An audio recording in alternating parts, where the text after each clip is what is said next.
Halo, selamat malam pemirsa. Kasus pengeroyokan dan penganiayaan yang berujung pada tewasnya pemilik rental mobil di Pati, Jawa Tengah ini menjadi sorotan di tengah masyarakat. Bisnis rental mobil bisa dibilang sebenarnya tidak terlalu rumit dan cukup mudah menghasilkan. Namun berbagai tantangan dan juga resiko harus dihadapi para pemilik rental mobil. Lalu apakah kasus di Pati ini kemudian mempengaruhi bisnis rental mobil dan bagaimana mengantisipasinya? Malam hari ini kita akan bahas di Indonesia Business Forum bersama sejumlah narasumber saya yang sudah hadir pada malam hari ini. Ada Mbak Devi Rahmawati, pengamat sosial. Selamat malam Mbak Devi. Boleh dicoba mikrofonnya? Baik. Selanjutnya ada Pak Sulaiman Zuhri, Ketua Umum Buser Rental Nasional. Selamat malam. Boleh digunakan mikrofonnya Pak? Selamat malam Bapak. Selamat malam. Baik.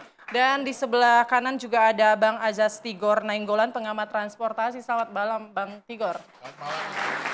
Baik, dan juga tersambung lewat saluran Zoom ada Mas Ridwan Hanif, pengusaha rental mobil. Selamat malam Mas Ridwan.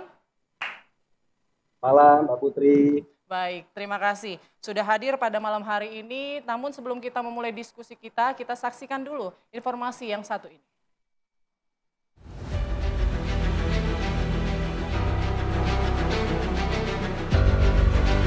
Kasus pengeroyokan dan penganiayaan bos rental mobil hingga meninggal dunia di Sukolilo, Pati, Jawa Tengah menjadi catatan merah bagi bisnis rental mobil. Saat ini para pemilik rental mobil lebih hati-hati dan was-was agar kejadian di Pati tidak terulang lagi. Bisnis yang menjanjikan penghasilan besar ini ternyata juga memiliki banyak kerintangan dan hambatan dalam menjalankannya. Ya emang sulit kalau mobil udah disewa tuh pindah-pindah tangan digade itu posisinya Mbak. Kita nggak tahu mobil saya mau disewa kemana, kita nggak tahu. Yang jelas kita kalau orang mau nyewa itu kita tanya, dia untuk dalam kota atau luar kota gitu. Penyewaan cuman itu aja, kita nggak nanya detail mau disewa ke Pati atau mana, nggak nanya detail. Banyakan memang main rental mobil kecil ini banyak rawan gade-gade mobil Mbak. Ya dari tangan ke tangan gitu, pindah tangan lah. Itu menurut saya mungkin yang di Pati itu udah pindah-pindah tangan mobilnya digade. Ya kalau antisipasi sih ya kita harus ke depannya harus lebih hati-hati, harus dicek siapa yang akan ngerental, di mana rumahnya, datanya lengkap atau enggak, valid atau enggak. Tapi balik lagi sih, namanya kejadian kayak gitu ya tinggal namanya hari apes nggak ada yang tahu. Itu aja sih. Ya kita lebih berhati-hati lah kalau mau nyewain mobil tuh, mau ngerentalin, mau lepas kunci itu harus hati-hati. Cek dulu KTP, alamat rumahnya, penyewanya gitu.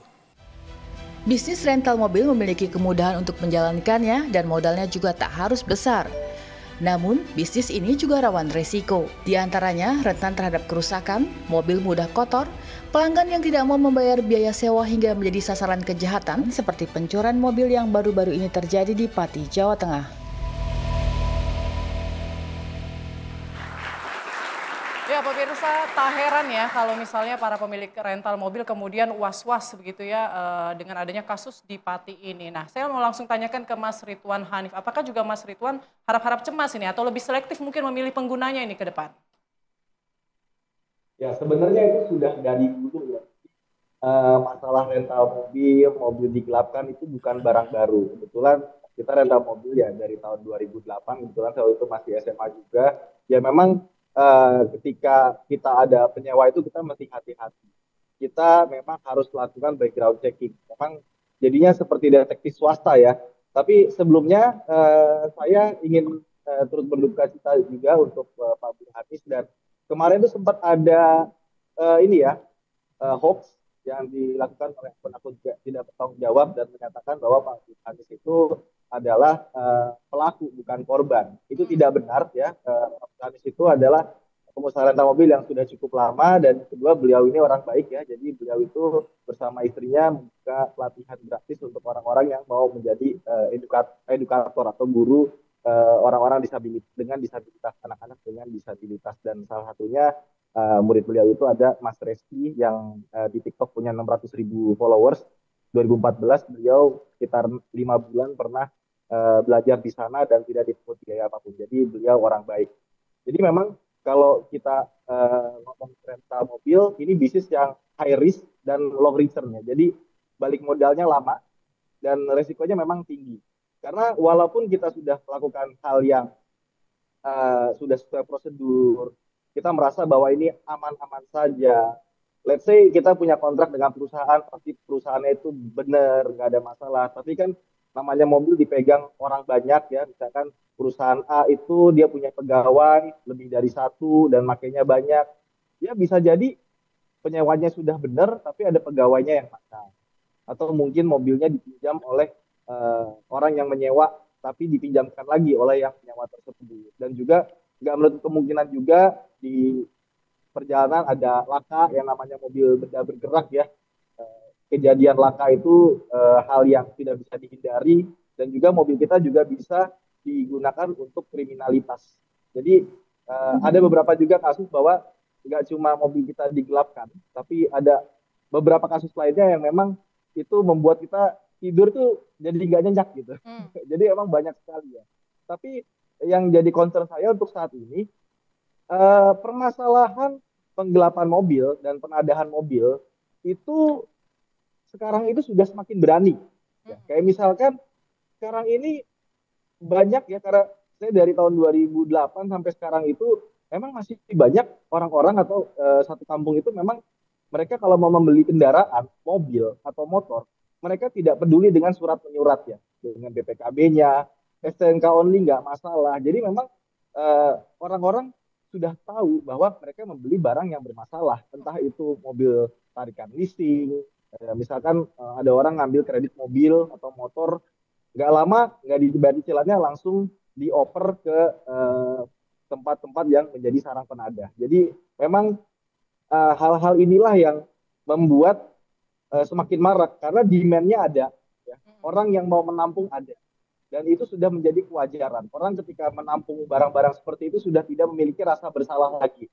Jadi nggak ada rasa takut bahwa dia akan kena pasal 380 tentang penadahan. Dan mereka itu ya jadi kayak biasa aja. Toh bertahun-tahun ini aman kok. Gitu. Kita beli mobil STNK only, bahkan sekarang dijual di sosial media. Di Facebook itu ada grup ya, jual beli mobil STNK only. Membernya sampai 50.000 member. Dan biasanya tiap kota ada ya. Misalkan nggak cuma Pati, jadi misalkan jual beli mobil STNK only daerah Jawa Barat, daerah Jawa Tengah, daerah Pati, itu sampai ada seperti itu. Artinya ini sudah keterlaluan sampai berani untuk sudah berani ya untuk menuliskan tanpa surat begitu ya. Surat.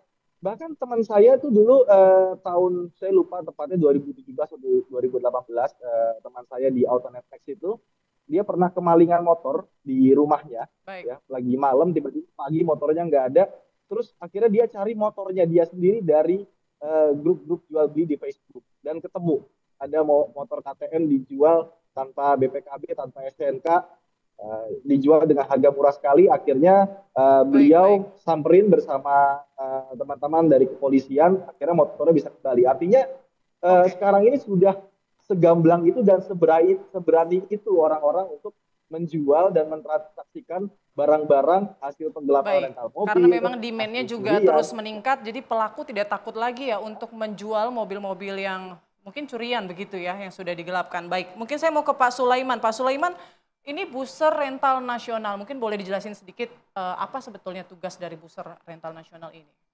Kami adalah pengusaha rental mobil yang tergabung dengan nama Barisan Rental Mobil dengan terkenalnya Buser Rental Mobil.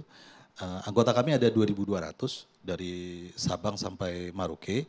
Nah, tujuannya adalah kalau misalnya ada permasalahan mobil, kalau mobil Jakarta misalnya ada masalah di Aceh, ya. Nah, orang Jakarta nggak perlu datang ke Aceh. Cukup memberikan data-data seperti STNK, BPKB, dan bukti-bukti kepemilikan. Kemudian nanti orang Aceh akan mendatangi unit tersebut dan menyentuh unit tersebut, kemudian mobil tersebut kita akan tahu nih, mobil ini statusnya apa. Apa karena gagal bayar, apa memang dijual, atau memang digadekan. Nah, setelah tersebut nanti kita baru mengambil langkah-langkah selanjutnya.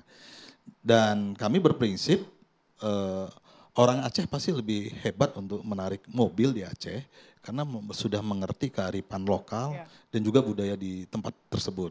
Oleh karena itu makanya yang tergabung di BRN tingkat untuk penarikan mobil itu bisa dikatakan 90% bisa ketarik. Oke, termasuk yang kasus di Pati ini sebetulnya bisa dibantu oleh BRN atau sebelumnya sudah ada info atau laporan juga nggak dari korban mungkin ke BRN? Kebetulan almarhum tidak tergabung di BRN. Kami juga baru tahu kalau beliau itu adalah pengusaha rental mobil. Kami sudah turut berduka cita, kami datang ke rumah almarhum, juga kami ziarah dan kami juga kemarin menjemput para korban ke Semarang, kemudian ke Sukolilo, kemudian mengantarkannya. Itu adalah bentuk emansipasi kami bahwasannya sebagai pengusaha rental mobil jangan sampai ada korban seperti itu lagi. Ya. Gitu loh. Baik. Nah, ini juga menarik tadi yang disampaikan oleh Mas Ridwan Hanif ya, bahwa sekarang pelaku penggelapan mobil ini sudah terang-terangan dan cukup berani begitu, karena memang demand-nya tinggi. Apakah seperti itu Mbak Devi? Tapi nanti kita akan bahas usai jeda berikut, kami akan kembali sesaat lagi.